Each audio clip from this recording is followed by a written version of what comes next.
Okay, Bismillahirrahmanirrahim. Um, Last week we read the fourth source in the second aim of the 29th word. Um, so we've been studying the angels, the immortality of spirit, and the resurrection, and the second aim is specifically focused on resurrection. And the fourth source was a sort of look at the laws that govern species and how that laws or emir was analogous, kind of, to our spirit. And then we had a week to kind of focus on some of the things in our lives. Obviously, we've been talking a lot about slowing down and actually contemplating about our existence and how we are walking and living through the world every day. So if anyone has any reflections since last week's reading, please share now, and then we can go to the next part, inshallah.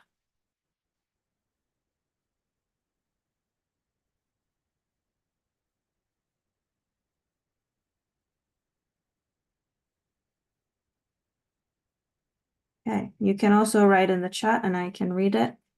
Oh, Alia, please go ahead. So uh, last week, as we were thinking of like what happens when I walk, what happens when I'm doing things, what came to me was another thing, like something as simple as face recognition, like this familiarity with faces, like to see someone, like when you see someone and realize this is your mom or this is your friend, or that is like, how does that happen to me?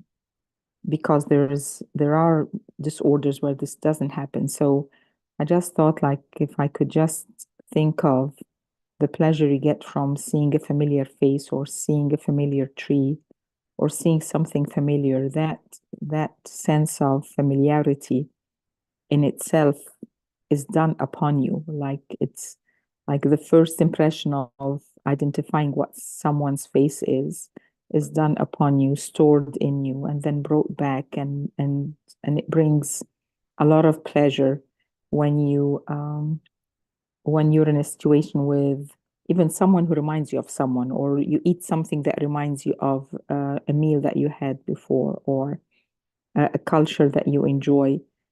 And that in itself is a huge blessing. So that was something that caught my attention this week, like the ability to recognize people and enjoy people that you are made to enjoy, given the memory of enjoyment, and then the memory brought back to you when you see them again to bring joy another time. SubhanAllah.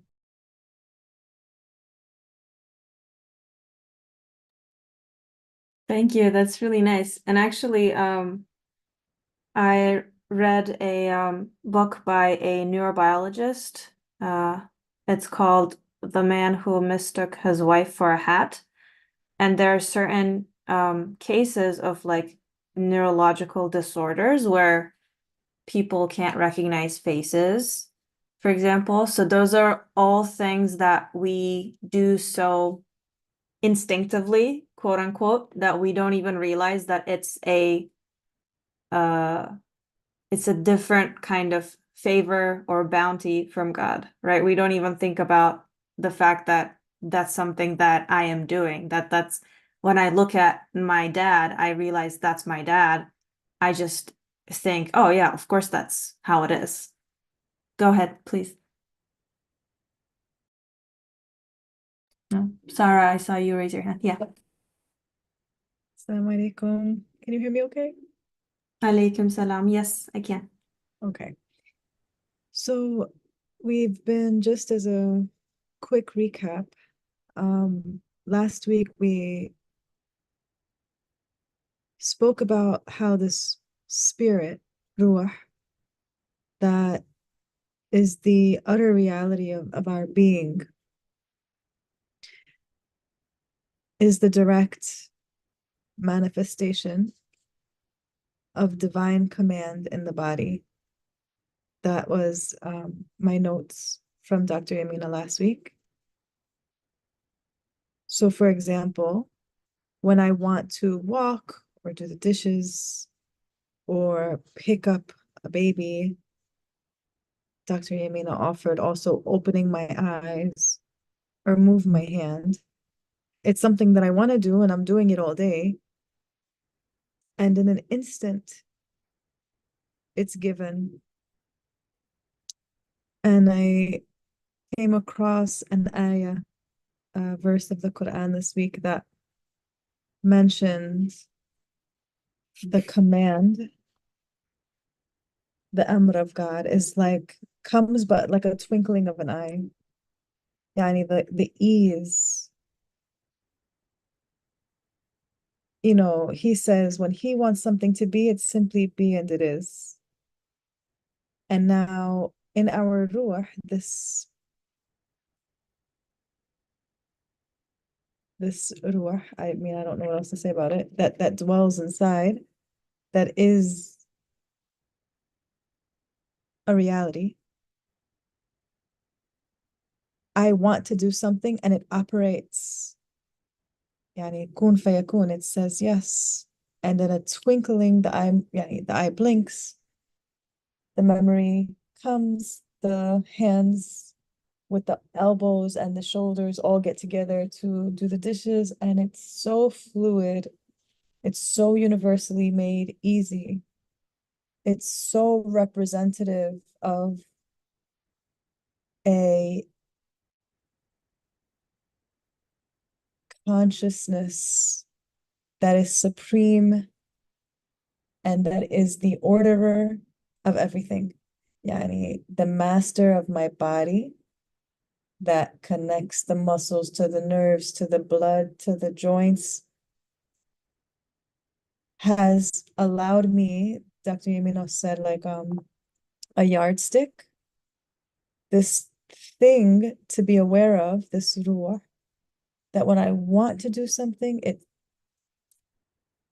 yani for, I would say, almost everything all day. Yes, yes, yes. Yani, kun fayakun. You get the command to do it. And so I get to experience what this direct manifestation of divine command, of Amr, of the infinite one, looks like in my body. And the reason why that's important, and it kind of covers what we spoke about in the beginning, is that we are studying how matter does not create. Yani, the physical plane of existence, the matter has no ruling power to do anything.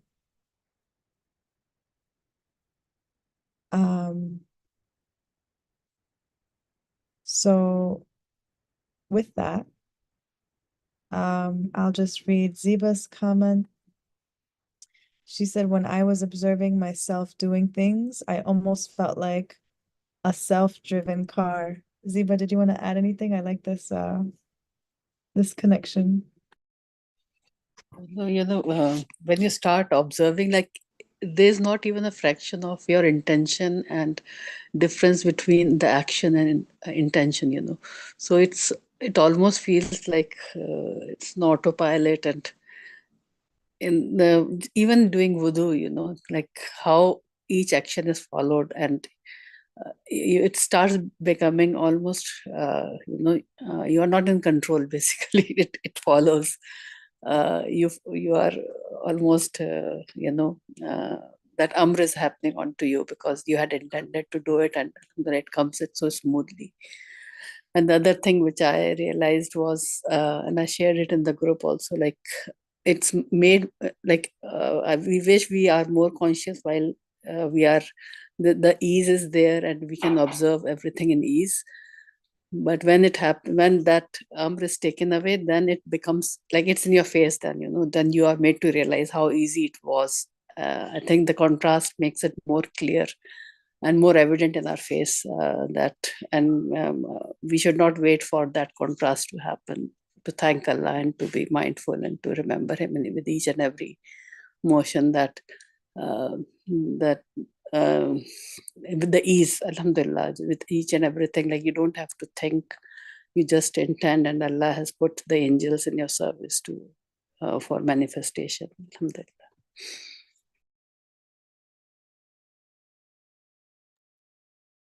I really like that, the self-driving car example, Ziba. Thank you for sharing.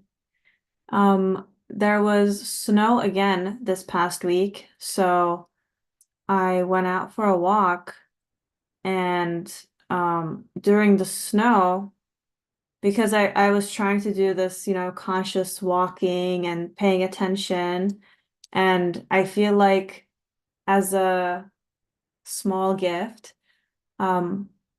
I was allowed to see the designs on the snowflakes, which I had never seen before with my own eyes.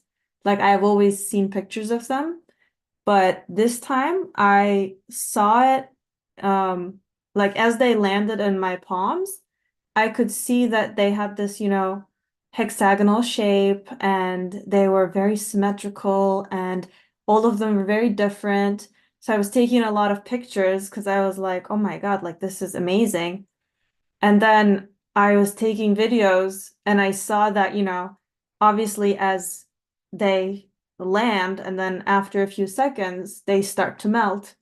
And as they melt from this kind of amazing, fractal kind of shape, the snowflake shapes that we all kind of have seen, the water comes together and becomes a drop. So there's like different, laws that explain how this is happening. But as I was looking at that, and as what you said, Sarah, too, when you pay attention, you just feel like in your mind and in your heart, this just can't happen on its own. So it gives you that sort of experiential proof of the angelic side. Like there's obviously the beauty of it, the wondrous part of it that makes you feel like totally awestruck that every snowflake that's coming down has its own unique shape. And even though it melts away in a few seconds, it comes with that beauty to be witnessed, and it wants to be appreciated. And then even in its melting and its disappearance, it displays order because it goes into this other way of things being, right? So like as it melts, it forms a spherical drop from this unique snowflake shape. And it was just like solidifying in my mind that on its own, it like that can't happen. And then from last week's discussion, I was thinking how, there's something there that is attractive to me, that makes me happy. Seeing those snowflakes landing in my palm just makes me smile, and when we think about it, snow is just water. But when I see water drops coming out of my fridge or my faucet at home, it's not the same. So the way that it's being presented to me in this soft and beautiful way, in unique shapes, has that kind of added level of like specifically targeting me. And I thought that was also nice. So it's not just like the matter of it, which is what we've been talking about, there is something deeper there that's appealing to me. Anyway, so we have a comment. Oh, Sarah, did you want to say something? Okay, let me read the comment and then you can go and then we'll start the reading, inshallah. Mina said, what about at things happening at the molecular level, cascade of events such as molecular signaling? We may be moving our hands, but the background is so complex. Is ruh acting on each atom? Good question. Dr. Yamina, would you like to speak to that?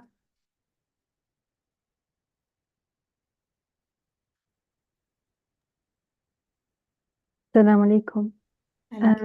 I think last week it was the topic, and there were at least one similar question, which is nothing happens directly. There is no horizontal relationship between anything created to another created thing. It's always done as a result of a divine command of an amr. So the ruh doesn't have an effect directly on anything. The fact that we are created with a certain potential is just like seeing, or the example that was given, like recognizing a face is not me who recognizes. I'm created with that ability. Just in that way, we are created with the ability to move our hands, to learn new skills. The last week there was a comparison to other beings. The closest would be animals. So we have that side of us. But we have another side, the human side, the side that looks to the ruh, which is different. A cat remains a cat, doesn't learn a new way of behaving, of speaking, a new career, a new way of making food. But human being has this endless potential. We have been created with the ability to communicate, to understand communication, to make sense of it. And we communicate in language, and that language we can learn all kinds of different, it's like a code, but we can learn any language potentially. Or we can study the universe. We can cook food in all kinds of different combination. But that does not mean that what we are doing, we're creating it. That's the whole thing. We want, and it is created. And that's how we understand. We have a unit of measurement in that ability to understand the creation through command. Allah says be, and it is. We don't say be and it is, but we want, and it is created for us. In the beginning, it may seem, well, if we are not, conscious, then there's nothing going on, except maybe as babies they are, or someone watching a baby, you can see how when they are born, slowly they start to realize that their hands and their feet are their own. In the beginning, they don't know. They may even like slap each other themselves and cry, or they're looking at their hands for a long time, playing with their hands, but as if it's an outside, like a toy or something like that. So it takes a long time for the baby to become aware of their own body parts. As conscious believers, it's becoming aware how the body is responding to us. If we don't do that, we think that I am doing. Actually, I just want, and it is done. And that it is the wanting sphere. It depends on the person, but it's quite a wide sphere that is going to given to us. That's from another perspective. Remember someone, maybe it was Alia, that was talking, saying that it's a dua. And it's true, it is dua, but we were looking at it from the perspective of amr.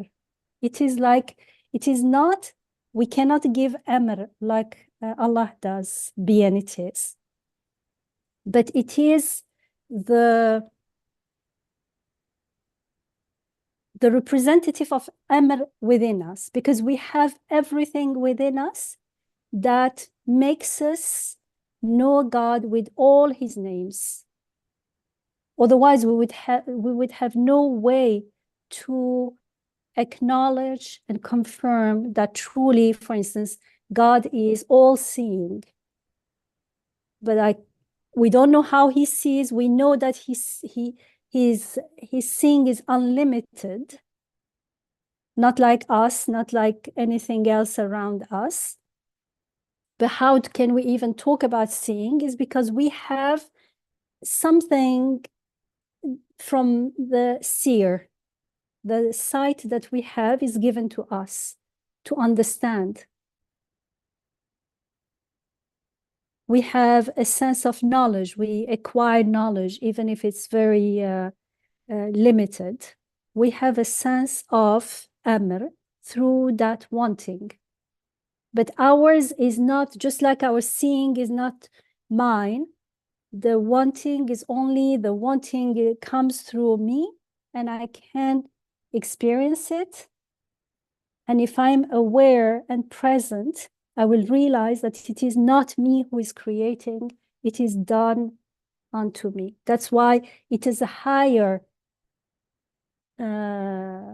knowing of God, with haqq al-yaqeen, the certainty of experiencing, the certainty of being.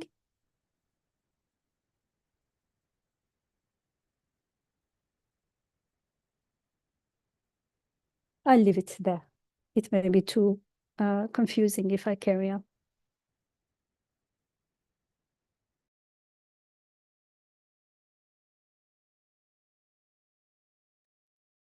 Thank you, Dr. Yamina.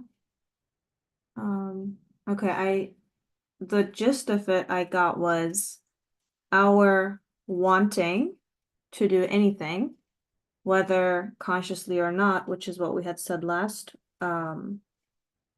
week. Like, even if unconscious, I'm still making choices. It's a limited manifestation, or like it's a representation of amr as we see, or as we are told, our creator manifests in the universe and also through us. So I want to move my hand and I do it, or without actually, consciously thinking about it, I recognize a face. But when I contemplate about that action, I realize that it was, was created, that recognition was created in me. It wasn't really in my hand. But that sort of chain, or that event, is representative of the kun fayakun reality. So I think we can start the second fundamental point, and we'll go as slowly as we can, and we'll try to dive a little deeper into the text, inshallah. Bismillahirrahmanirrahim. Allahumma salli ala Sayyidina Muhammad wa ala ali Sayyidina Muhammad. Second fundamental point. There are matters necessitating eternal happiness, and the all-glorious agent is capable of bestowing that happiness. Also, the destruction of the universe and death of the world are possible, and they will occur. And the resurrection of the world and the last judgment are possible, and they will occur. We shall explain all these 6 matters briefly and in a way that will satisfy the reason. In fact, in the 10th word, arguments are set forth which raise the heart to the level of perfect belief, while here we shall discuss them in the manner of the old Sayyid's explanations in his treatise called Nokta, the point, which convince and silence the reason only. There are matters which necessitate eternal happiness. A decisive argument pointing to those matters consists of a supposition filtered through 10 sources and central points. We also read, before, I think at the beginning of the second aim, about how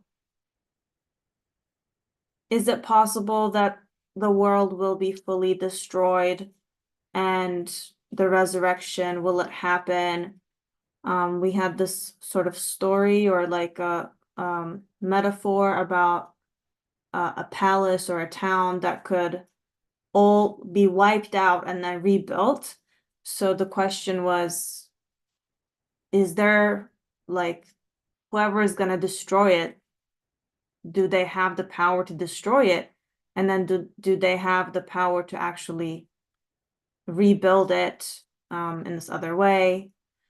So there's this focus on convincing and silencing the reason.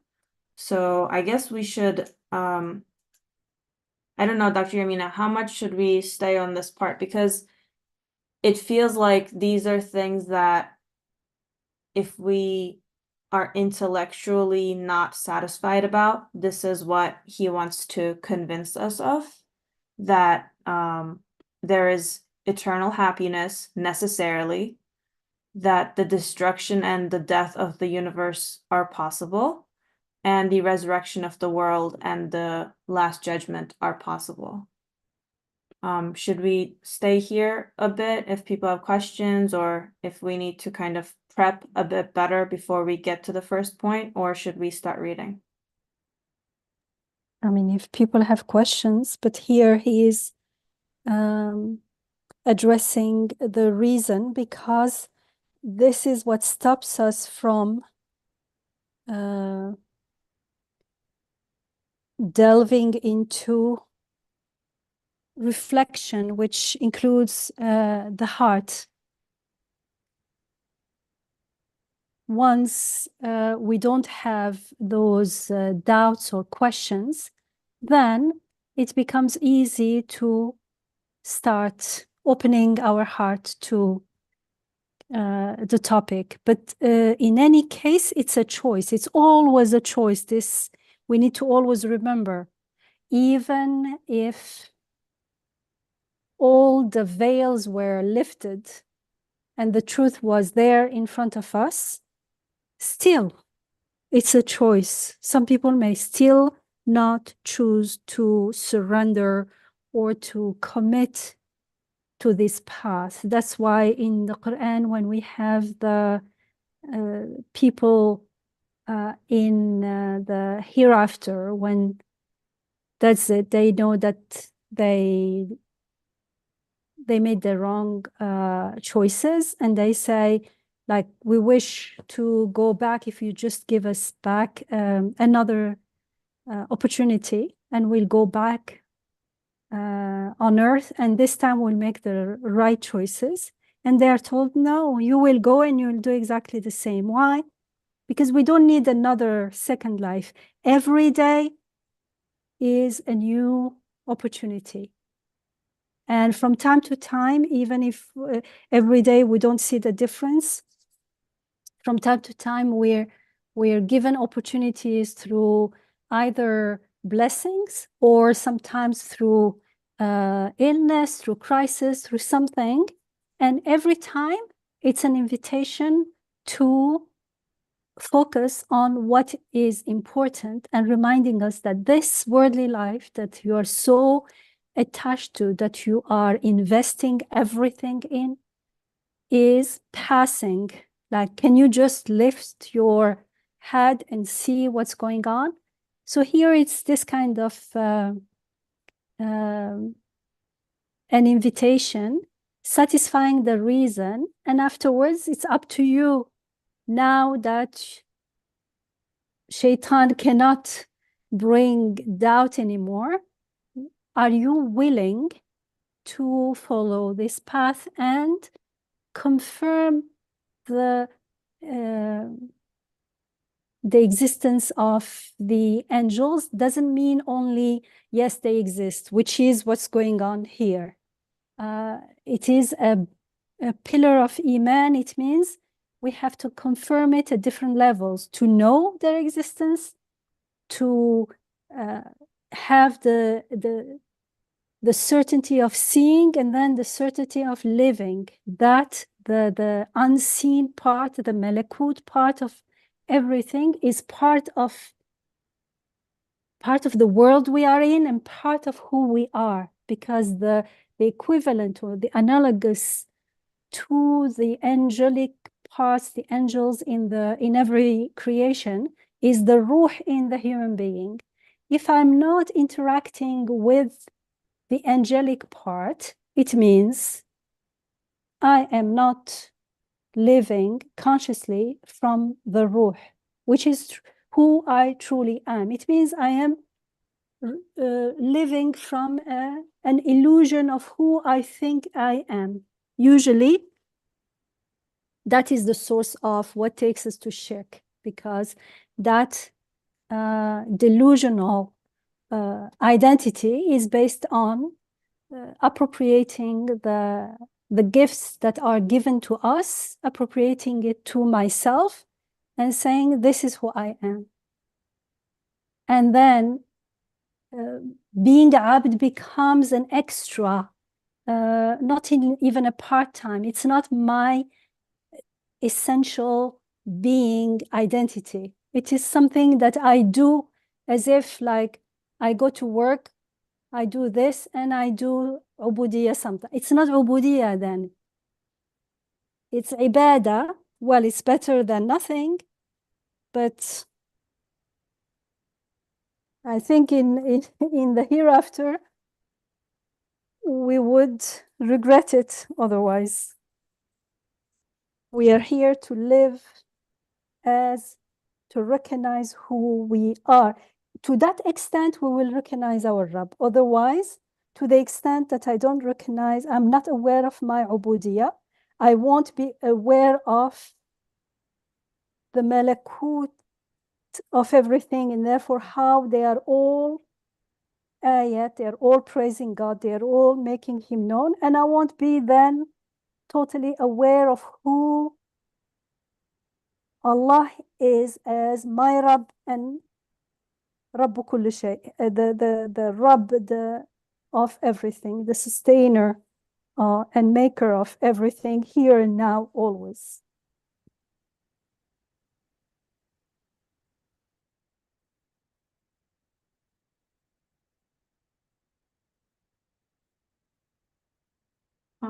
I'll read Ziba's comment and then we can get to the first point.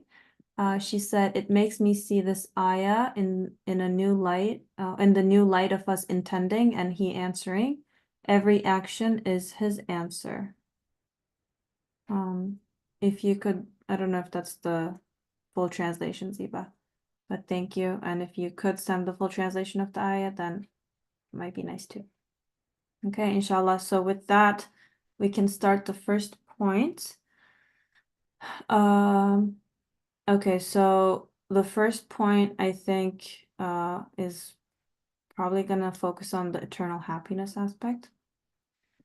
If observed carefully, it will be seen that a perfect and intentional order embraces the whole universe. Traces of choice and flashes of purpose are to be seen in every aspect of it. What strikes the eyes through the testimony of their fruits is that in every being, everything is the light of intention, in every function, a flash of will, in every motion, a gleam of choice, in every composite whole, a blaze of wisdom. Thus, if there was no eternal happiness, this authentic order would merely consist of a weak and futile form. It would be a false order, not a true order. Connections and relations and immaterial things, which are the spirit of order, would be lost and come to nothing. That is to say, what gives order to order is eternal happiness, in which case the order of the universe points to eternal happiness.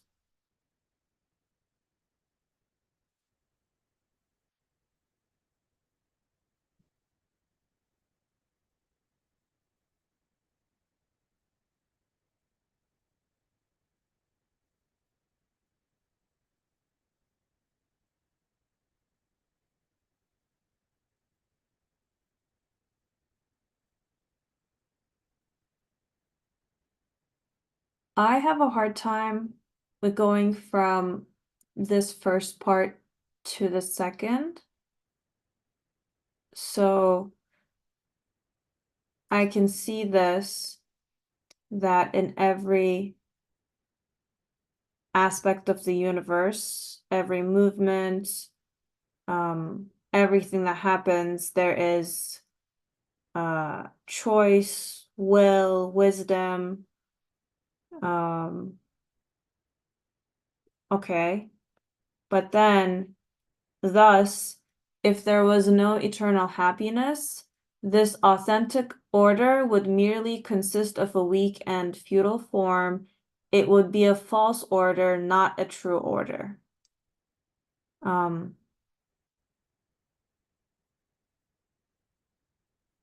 Is this just because they would end in non-existence, that we need, like, they need to be eternal for it to make sense? Like, is it just the fact that it would be absurd, or it just doesn't make sense? Is that the way we should understand this, Dr. Yarina?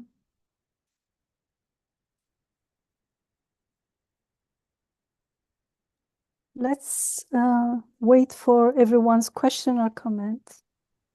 Okay. So I really, again, and I know I say this every week, but it's important for me to frame the vocabulary. Imam Nursi, rahimahullah, was gifted with this insight of seeing the world, and now he's using language to help guide others to see what he sees in, in real life. So when we see a tree or we look out the window, he says, traces of choice and flashes of purpose are to be seen in every aspect of everything happening.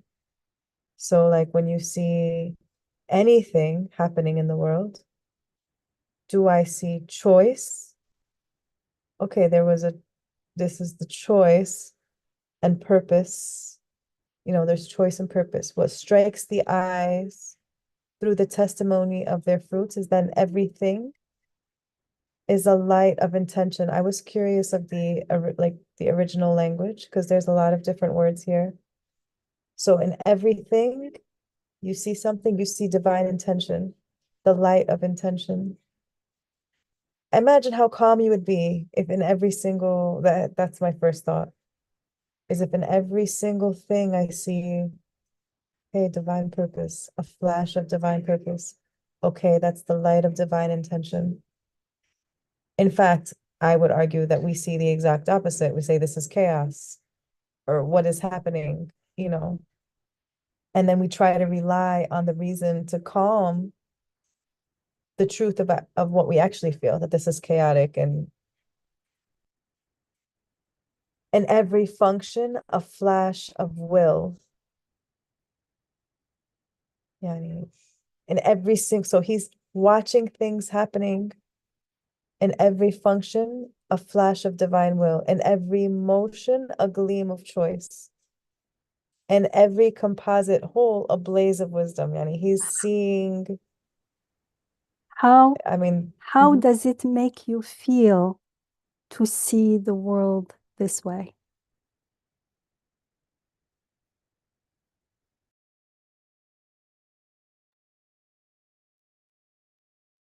The language is so, and I really do appreciate the language because the Quranic language is also very strong with the words and the emotions and the visuals that it offers.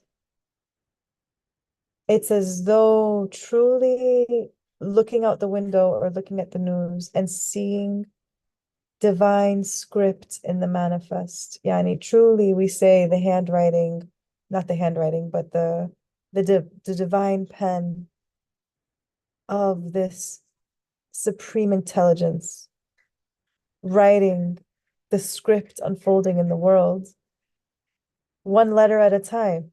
Yani Aliyat uses this metaphor a lot. One word at a time is one creation at a time. And chained together, it's this unfolding of the perfect manuscript.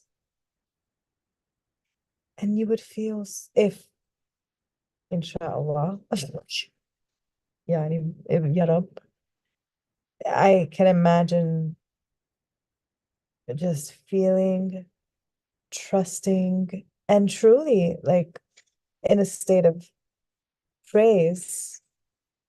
I'll pause there.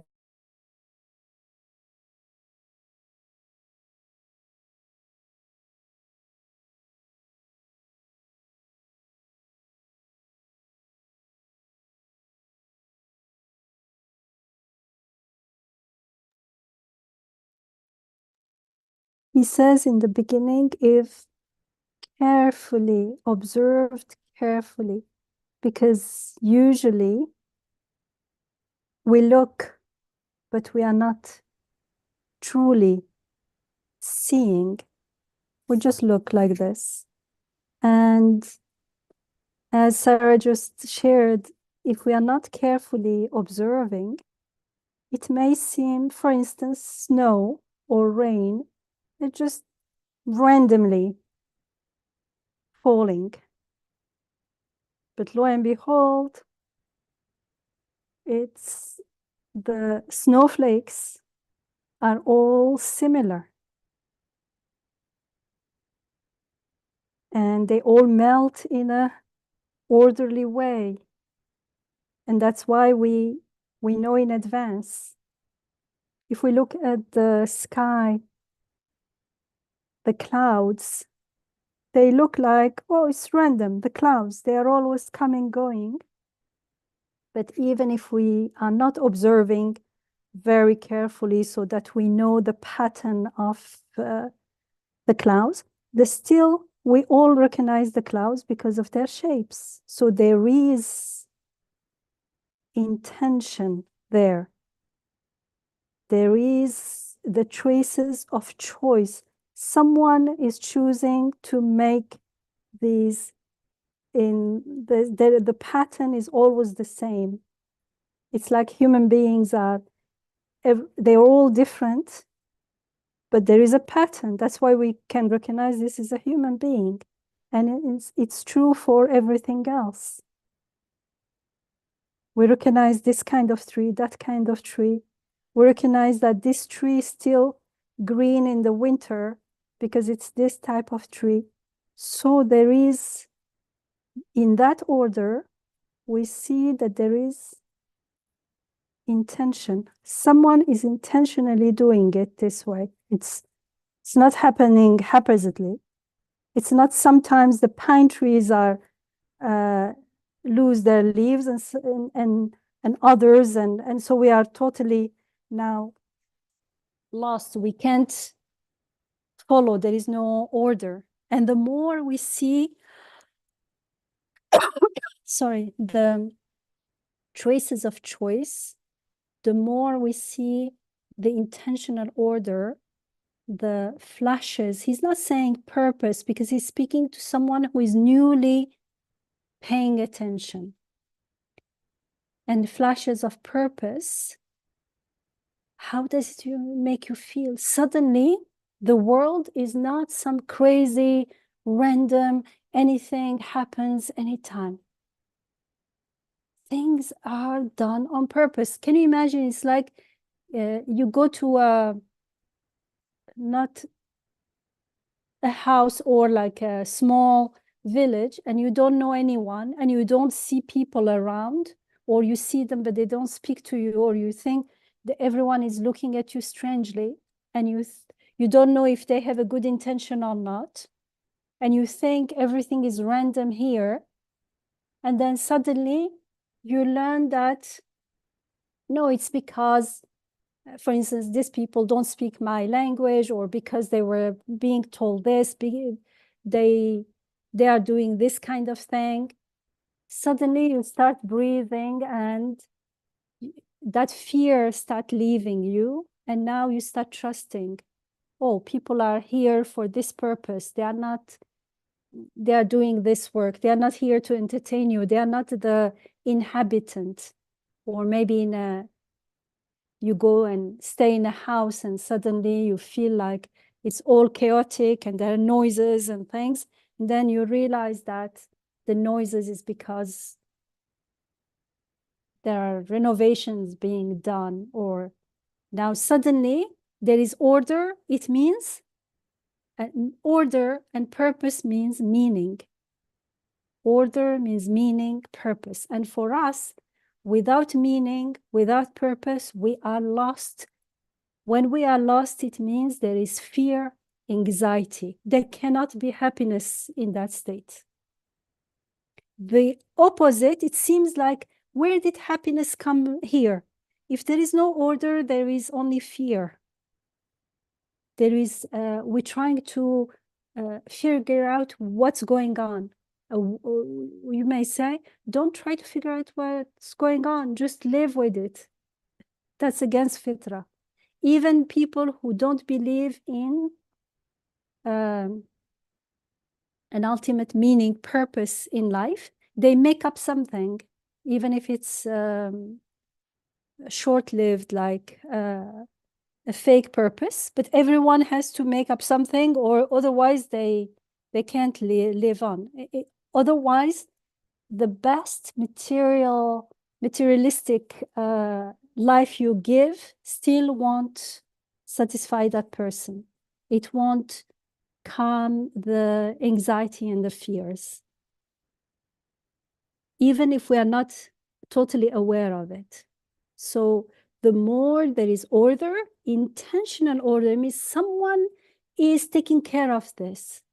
It means I may not be in control, but things are under control, because we have the need that we have is not to be in control, which we want to do when we are unaware.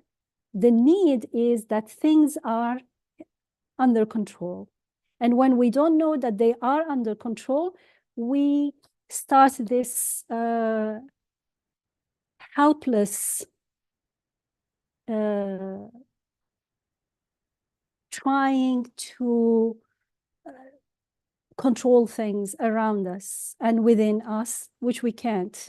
And deep down, we know we can't, but we try anyways, because otherwise we can't even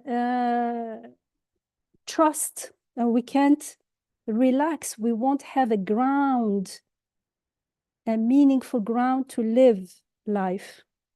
So here, to realize this seems like, what is it to me? You know, I have more important things. No, we are not aware, but even modern psychology that doesn't recognize the existence of ruh, they say that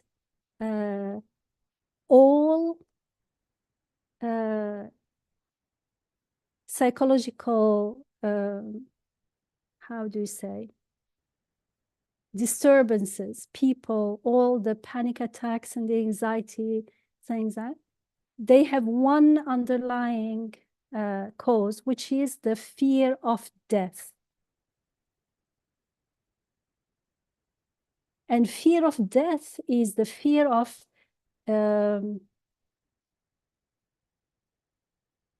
because they see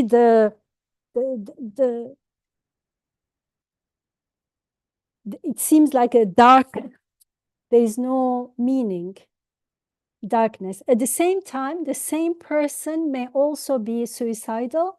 You say, but because when there is no meaning in life, then death, which is dreaded, seems even better. At least it's an unknown, but the known is dreadful. And that's why this is what they say.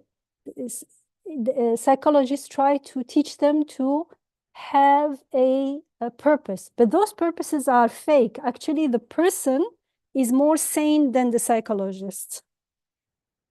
And maybe if they were in older days, they would go to spiritual teachers and who will teach them about real meaning. And but now they go to someone who will put them on medication, because lots of people don't have sicknesses. Some are, I'm not talking about the sick. Some people are just, they call them depressed, anxiety, all these things. It could be because of a true a crisis that is actually meant to lead them to wake up. But it could be that they are being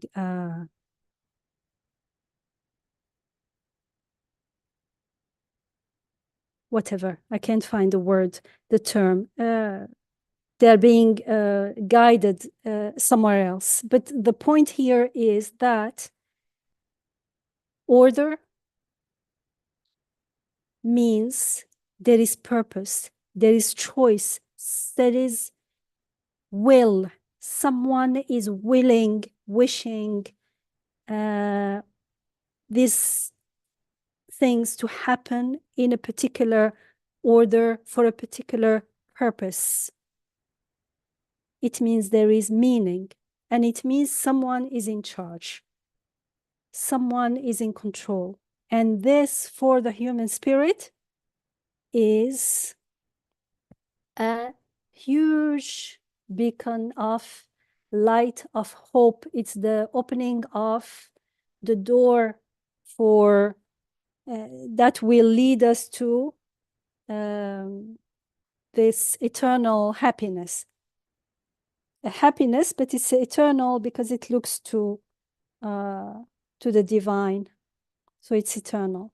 And this order, he says, Nurbanu asked a question, and the question is actually the answer is in the text.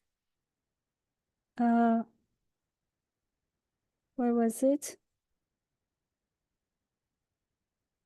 If there was no eternal happiness, this authentic order would merely consist of a weak, futile form. It would be false order, not a true order. See if it was here. SubhanAllah. So connections and relations and immaterial things, the connections between things, they are coming in a particular order. What connects them is something that is immaterial. The coming, the occurrence of things in a particular order, the order is immaterial. Those connections, those relationships, which are the spirit of order, would be lost and come to nothing if there was no eternity. Therefore, if they look to eternity, if they look to the divine, then it brings, just knowing that if you stay with this, suddenly the world switches from darkness to light, from meaningless to meaningful, from hopeless to full of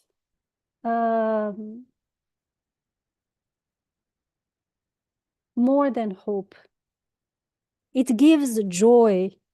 Just that experience here and now gives joy to the human spirit. That is to say, here, connection with, she's the spirit of order, would be lost and come to nothing. So without true order, everything will be like, they will come to nothing. They will be totally meaningless. The fact that you have things in order or disorder is the same, but it's not true. Because if things didn't happen in a certain order, we know that very rarely, like the examples that were given, for instance, we say there is a disorder. Alia was mentioned the disorder of not recognizing human faces that we take for granted. So we call it a disorder because things function that what we take for granted has behind it. Someone mentioned all those molecular, chemical, all kinds of things are going on. They are going on in a certain order. If the order is disturbed just a little bit, it affects the result that we take for granted. And it happens very rarely, as if Allah is saying, pay attention, what you're taking for granted doesn't have to happen like this. And if you just not spoil, but change, because it's not a spoiling, that also is meant. That's another order. We call it disorder in comparison to the general, main, well-known, known order. But it's another order in its own. So what we call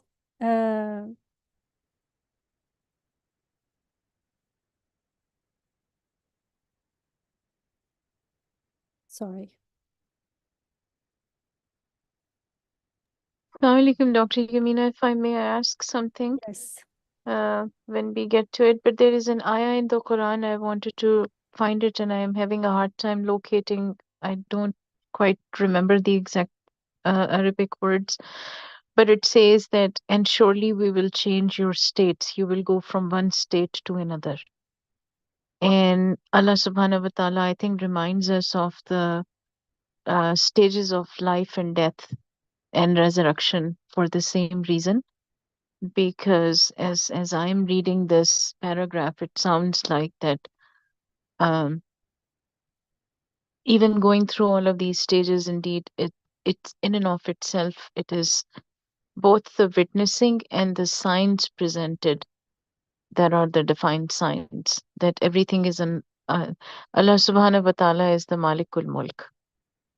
If you can say something to that, and if a sister can guide me to that ayah where Allah subhanahu wa ta'ala says that surely I will change humans from one state to another.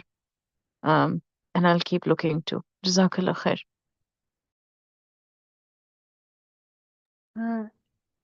I don't know which ayah you are referring to, Syra. Yeah, when I find the Arabic and the number, I will put it in the chat, Dr. Yamina, because I think it's I mean, the creation of human being as yeah. a baby is mentioned. Yes, but I think that ayah specifically says that, and surely we will change you from one state to another.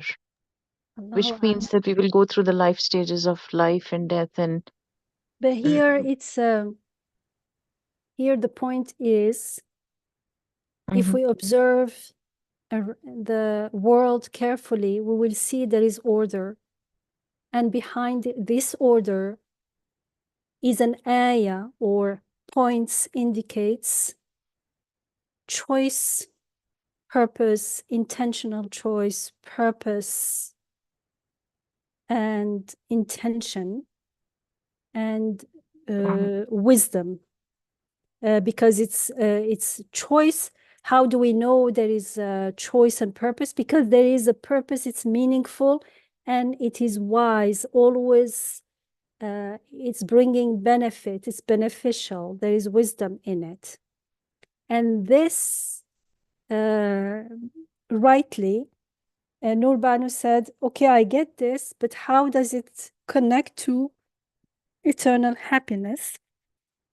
And to me, when I read this, I just knowing this brings me a lots of joy and happiness. Knowing, seeing everything suddenly, everything looked like chaotic and random.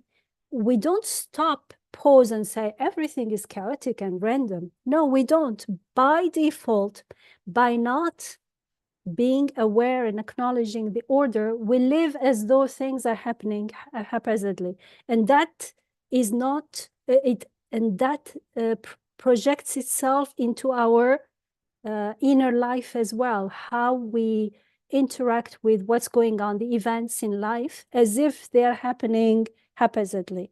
So can you imagine, just imagining, suddenly you start seeing the purpose, the intention, the wisdom, the choice, the will, the divine will, and everything.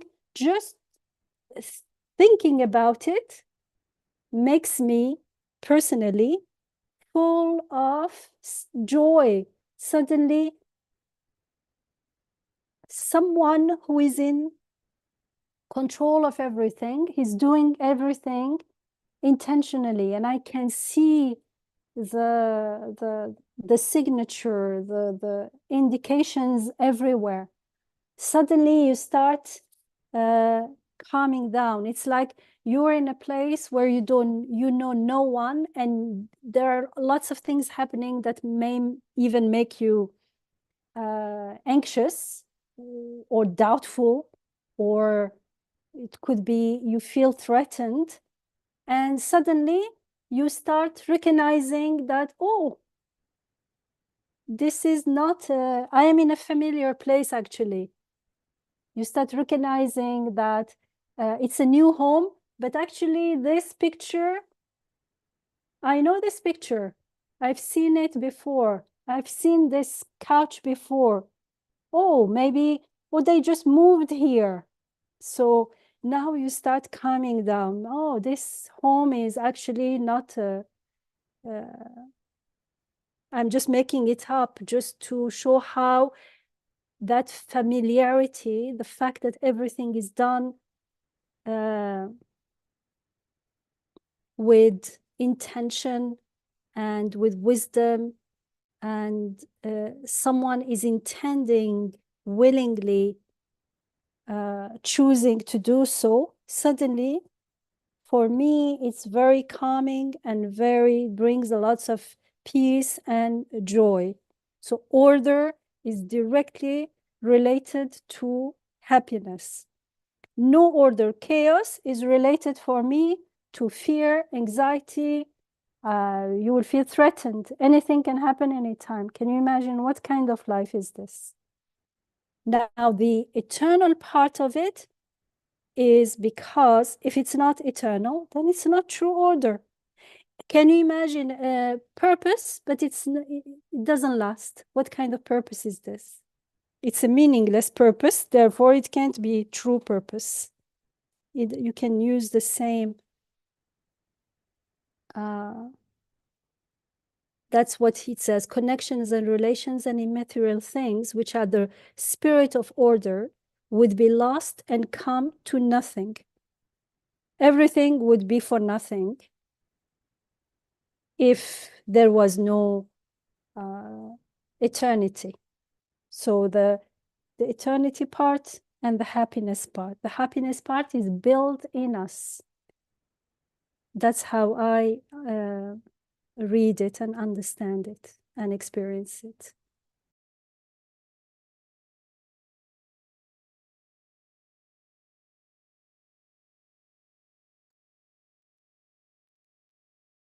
Thank you, Dr. Yamina. I think for me that makes sense.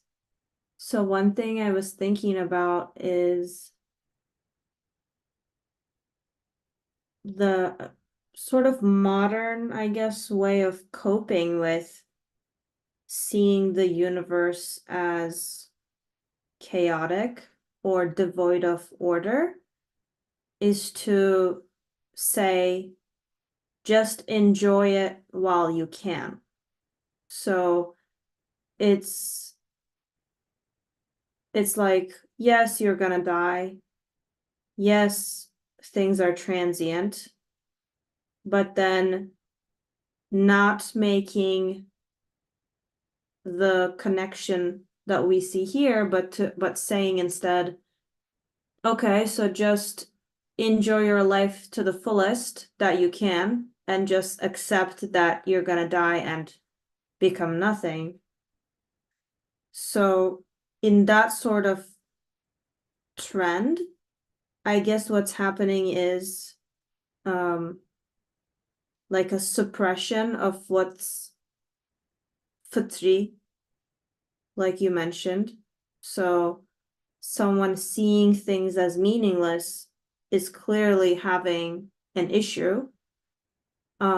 So in the case of someone having that same issue, but saying, I'm just gonna enjoy what I can, is suppressing that like call or distress signal in themselves, and just trying to cover it with other things. But I feel like it's very permeated through our culture. So it's kind of hard to distance myself from it. Because I see that, like the way Imam Nursi explains some of these worries or the way that people would feel, and you mentioned this, if observed carefully, it seems like people don't actually feel that way.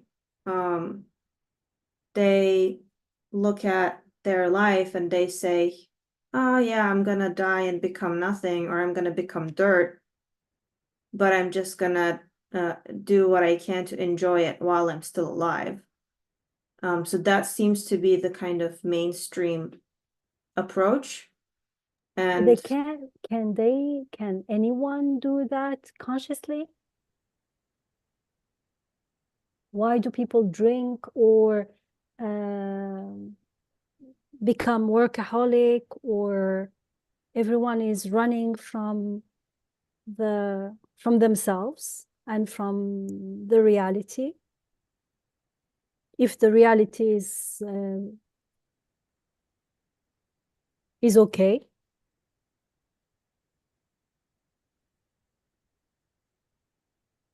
right. So that's why people don't want to talk. Even the word dead, the first time I was in England and we were learning English, the first thing we learned is, well, one of the first thing, do not use the word died, death. I mean, you don't translate it that way because people will don't use it. You have to be subtle when it comes to death. He passed away or things like that. Why? Because death reminds us of here and now. Any time I can live, it means there is no purpose. If the purpose is not eternal, then it has no meaning. I'm working hard and I wanted a beautiful house and I have the beautiful house. If there is no eternity, that beautiful house is not a divine gift, and every time you see it, you say, MashaAllah, la quwwata illa billah, as we are told in Surah Al-Kahf. You know, the two guys with the gardens.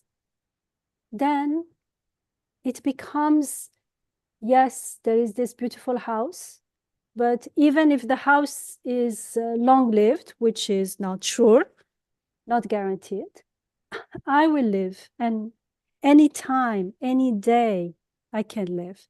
Then it becomes all that purpose, all that work, all that dedication, all become meaningless. And it's true for, you can apply it to anything else, for a career, for a name, for anything else. If there is no if death is the end, then I don't think people can just say, I can enjoy myself right now. No, right now, I remember this is a convert friend was saying, you know, this is university students. Every weekend, everyone, well, the students and everyone else are all in bars. In England, it was all pubs. Everyone is drinking. And this friend who converted was saying they're not drinking because they are happy. Everyone is drinking because everyone is sad, everyone is fearful. So everyone is trying to, it's the time of the all day, all the week we are busy with work. Now it's time to have a good time, to relax, to enjoy yourself. How can you enjoy yourself? Life is meaningless. So everyone goes and drink it. This is someone who is new convert. Like, it's not like she has, she didn't have still deep knowledge or something, but she became Muslim because she realized, oh, there is true meaning here. There is death after life is emphasized. This is a huge need. It makes everything meaningful suddenly. God is here and now, always, and everything is a witness to this reality. Subhanallah. Suddenly, it's like the switch is on.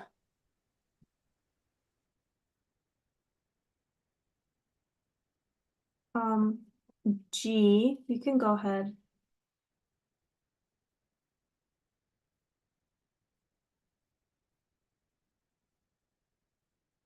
You've raised your hand, but you're muted. Do you want to share something?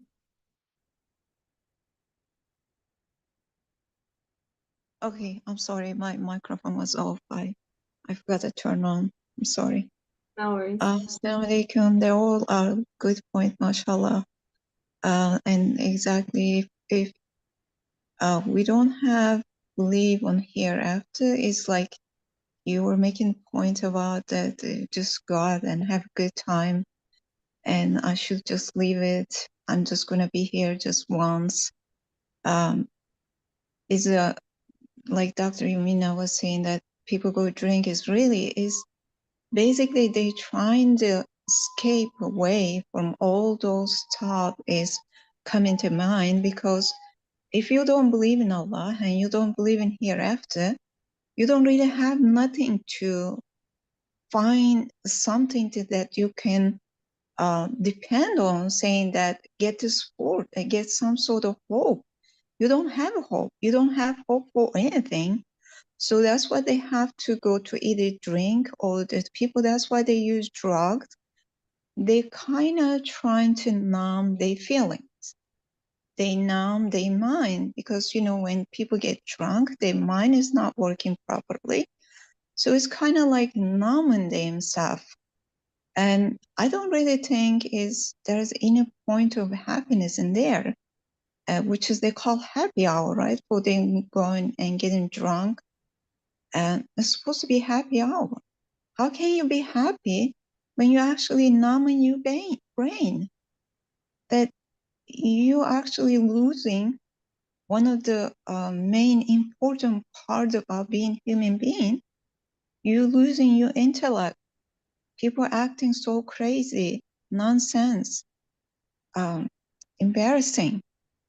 So that is really not a happiness. It's all that pain that comes from disbelief, comes from not knowing that what the purpose of this world, what the purpose of creation, what the purpose of all this order. Like we've seen in here, all the order in the universe have so much a purpose. And if it's not, if it's that belief is lost, it become like nothing. It become to like have no purpose to it. What the purpose if like, you know, if we don't have a hope for future, what the purpose to go to school, study so hard, try to be something, have a career, like Dr. Yamina saying, it's just work so hard and so hard to be workaholic. So what the point to all that? That becomes pointless. The belief and believing hereafter is make everything is meaningful. That was the meaning comes. That was even if you don't get everything in this world, you don't look everything. This is not place of internal happiness. The internal happiness come for hereafter. And that, what we don't want to mention is name is like some people don't want to hear it, is not really is scary for when you have the belief. It's like changing one scene to better scene. The form, those pains, the end, all those anxiety, fear, or whatever that people have. Internal happiness, there's some things that we're not gonna have any of those. That is for the believers. It's not scary. Actually is like considered as wedding night. You know, when people get married, they call them that's the most happiest day. That is considered for the believers the same way. It's the most happiest day to going to live in all those, because this world is place of testing, trial, and examination. So all those is in. Now all that in, you're working so hard, right? You get paid for it. That for the believers is given pay for highest price. And yes, that's give internal happiness. That's the internal happiness. It's not something that is meaningless, that everything's gonna end. That is a scary part. That is what the scary part. That is what make people get drunk. That was making people get in the drug because they don't want to feel those. They don't want to feel all those pain is coming from. But everything is become so meaningful when we know Allah, when we believe in everything, when we see those orders, and we prepare for hereafter. That is undescribable happiness. That's all what I understand from here. That's all I just want to point out. Thank you, Jazakallah khair.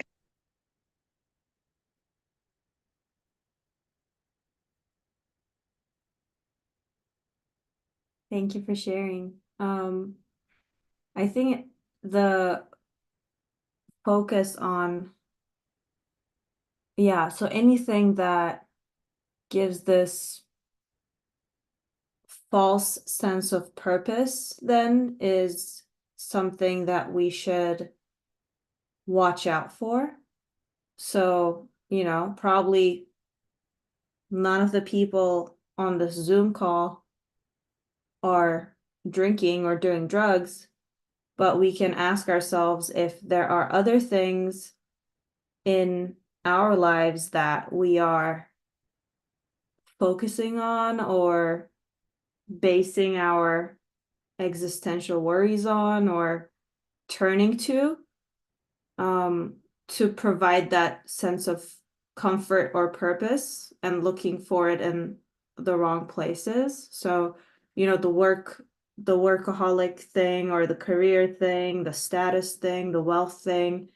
Those are all things that it's not just other people elsewhere, it's also in us that we have to look into our own lives and how we're living it to see, because I don't feel that every moment I'm living or I'm trying to be conscious, right? So if I actually saw the universe like this, like Sarah was saying, I would probably be a way more relaxed and calm person and probably much less stressed, but I'm not like that. So clearly there's a disconnect in how I'm seeing things day to day. So one thing that I'm taking away from this is,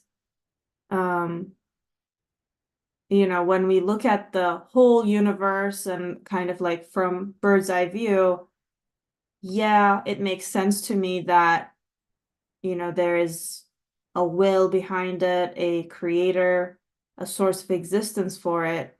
But I also need to observe carefully and see the manifestation of that creation in everything. The trace of choice, the flash of purpose, the light of intention, in every function, every motion, every composite whole. So maybe that's why for me it was, or it is hard to kind of make that jump because I'm still not fully seeing this. So that's what I'm gonna take away for the week anyway. We have about 4 more minutes, so if anyone has any closing thoughts, now is the time to share them about the first point of the second fundamental point. And if not, we can ask Dr. Yamina for any closing thoughts and also any homework or heart work that we should focus on for the upcoming week, inshallah.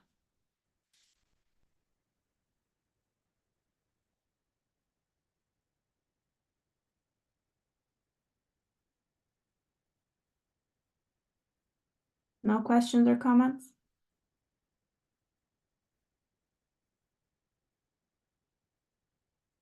Okay. Dr. Yamina, would you like to say anything or give us anything else? Probably the paragraph that you're highlighting right now could be something to reflect on and see observe carefully everything around us, inshallah, and see the traces of choice and the purpose and in everything. And it would be extra for those who want to just not try to understand, but just keep in mind that this is related to what you were saying, Nurbanu, which is important, about watching how we make up some false purposes in our life. In another language, it could be called an idol or something, but in this context, something that gives us a sense of purpose, but it's actually because it's not connected to the eternal, then it's false. As you said, for us, it's not going to be, even for those who drink, they're not looking for a false purpose in the drinking. That's just one band-aid kind of things, and our band-aid would be something else. But when we are reflecting this way and then look at what we feel is important, what we feel is now like a goal, because sometimes we It could be a goal, but we often confuse goal and purpose. We make the goals our purpose in life. How would you look at your life after seeing the divine will in everything around us? That could be a second step if for those who are willing, but the first paragraph that you highlighted is a good start, inshallah. It reminds me of the dua that I think we both were reflecting on, which is part of it was سبحانك ما عرفناك حق معرفتك. Like the ones that we remember is like ما شكرناك حق شكرك. We have not thanked you enough. وما عبدناك حق عبادتك. We have not worshipped you the way you should be worshipped, have not thanked you the way you should be thanked. But the interesting part that relates to today's like session is ما عرفناك حق معرفتك. We have not invested our time in knowing you the way that you should be known. And I see this homework as like pausing and reflecting on like seeing the intention and the choice in everything around us as a way to, as something that's pointing to both order and to like, you know, purpose, because if there is purpose, it can only be true with eternity. Otherwise, it's not true purpose. And maybe if we keep doing this, then this is our way of to know God the way that he should be known, like through all of his creation, through seeing true like choice and intention, all of creation, which takes us to the eternity. And if we can see this order and we get to really observe it, then there will be joy in seeing it happening here and now, and knowing that everything is eternal. And I guess then that's the third part of the homework, is what's preventing us from doing this? What is distracting us from doing this? So that is my understanding. Why do we need to think about what is distracting us? Just go and do it. That's it. We will be doing it, inshallah. No? Yep, inshallah. There is no need, because you know, sometimes we can spend too much time on why am I now, just do it. That's it. It's just like a switch on off. And why are we together? Because we want to encourage each other. So we're not left on our own and say, okay, I'll do it tomorrow, and then never do it. Inshallah. It becomes a dua, and pray for each other, and being somehow accountable to each other, inshallah. Inshallah. Amazing. Okay, Jazakallah, everyone. I think that's a good place to stop for the week. So we will close there. سبحانك لا علم لنا إلا ما علمتنا إنك أنت العليم الحكيم. آخر دعواكم إن الحمد لله رب العالمين. الفاتحة على رسولنا صلوات.